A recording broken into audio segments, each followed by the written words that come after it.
Have you ever walked away from someone, only to realize later, the silence became louder than the chaos? That they started watching you even more, after they pretended they didn't care?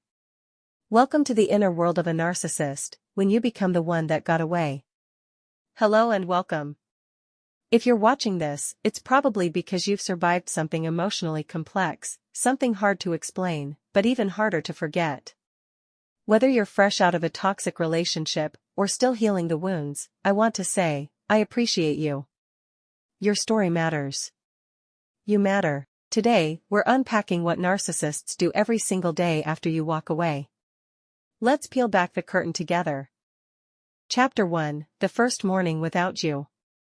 When you leave, a narcissist doesn't feel sorrow the way you do. What they feel is withdrawal. A disruption of routine. A loss of control. They wake up and instinctively reach for their phone, half expecting your message, your apology, your need. And when it doesn't come, the anxiety kicks in. They tell themselves, they'll be back. They always come back. But there's a seed of doubt beginning to grow. And that seed? It terrifies them. Chapter 2, The Social Media Stalk. You might think they're moving on. Posting selfies. Sharing vague quotes, looking unbothered. But behind the screen, narcissists are professional stalkers. They refresh your page. They check who liked your post. They analyze your stories. They even make fake accounts if you block them. Because in their world, not seeing you suffer equals them losing control. And that's unbearable. Chapter 3, Rewriting the Story. Narcissists are master storytellers, but only to protect their ego. They tell friends, family, even new partners that you were the problem. The unstable one. The dramatic one. Because the truth? That someone finally saw through them and walked away? That's a wound their ego refuses to carry. They rewrite the script so they remain the victim. Or the hero. But never the villain. Chapter 4, The Hoover Attempt. Then comes the Hoover. A random message. A song you both liked. A picture from the past. Maybe even an I miss you, but don't be fooled, this isn't love. This is bait. A test to see if they can still pull you back. Because every time you respond, they win. They're not checking on you, they're checking their access to you. Chapter 5, The Smoke and Mirrors of Moving On. Suddenly they're dating someone new. Fast. Public. Over the top. You ask yourself, did they really love me? Was any of it real? Here's the truth, narcissists don't move on. They replace. And they do it quickly to prove, to you, to themselves, and to the world, that they're desirable. Untouched. Superior. But behind the scenes? They're recycling dynamics. Using new partners to play old games. Chapter 6, The Long-Term Game. Weeks. Months. Even years later, they still think of you. You might be in a new relationship. A new city. A new life. But if you ever glow up, if you ever succeed without them, it kills their narrative. Because your healing proves one thing they can't stand to accept, that they weren't the reason you shined. They were the reason you dimmed. And now that you're gone, the light's back on. Chapter 7, Why They Never Forget You. You may think they've forgotten you. But narcissists don't forget the ones who escape.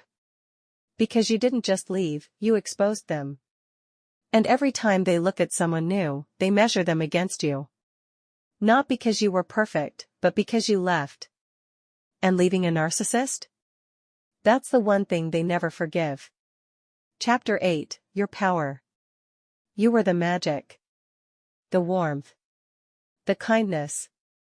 The empathy. And now they know, it wasn't them. You were the source. So as you walk into your future, stronger, freer, wiser, know this, they didn't lose a victim, they lost a mirror. A reflection of what they could have been, if they had chosen growth instead of control. This is not just sadness. This is a psychological rupture. An insult to the false identity they'd built around being desired, admired, obeyed. Your absence is a reminder that they're not invincible. Not adored by everyone. Not exempt from consequences. That injury festers. It turns into rage, shame, envy. They might lash out at others. Or silently implode. But inside, the narrative is breaking. If I was truly powerful, they never would have left. That's the injury that never fully heals. Chapter 11, How to Take Your Power Back. You walked away from someone who made you question your worth. Now it's time to remember who you are. Healing from narcissistic abuse isn't linear. Some days you'll miss the good moments. Some days you'll question if you overreacted. That's normal. That's trauma rewriting memory. But here's the truth, real love doesn't leave you confused, walking on eggshells, or begging for validation. Here's what you can do to take back your power, piece by piece. 1. No contact is freedom. Block. Delete. Distance. It's not petty, it's necessary. Narcissists use access as control. When you cut access, you cut control. 2. Stop explaining yourself. You don't owe anyone the full story. Not mutual friends. Not their new partner. Not even them. Your piece is not up for debate. 3. Focus on self-trust. After a toxic relationship, your inner compass can feel broken. Start small, keep promises to yourself. Build rituals. Journal. Reflect. Heal. 4. Replace trauma bonds with healthy bonds. Surround yourself with people who don't confuse intensity with intimacy. Who listen, not just talk. Who accept you, not manipulate you. 5. Reclaim the narrative. They may twist the story, but you get to write the ending. Not as the victim, but as the survivor. As the one who said enough. And meant it. You're not broken. You're rebuilding. Stronger. Clearer. More powerful than before.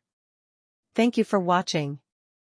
If you've made it this far, please know, your pain is not invisible. Your healing is not invalid. Your future? It's waiting for you. Remember, you didn't lose them. They lost you. Take care of your heart, protect your peace, and don't ever dim your light again. Thank you, everyone.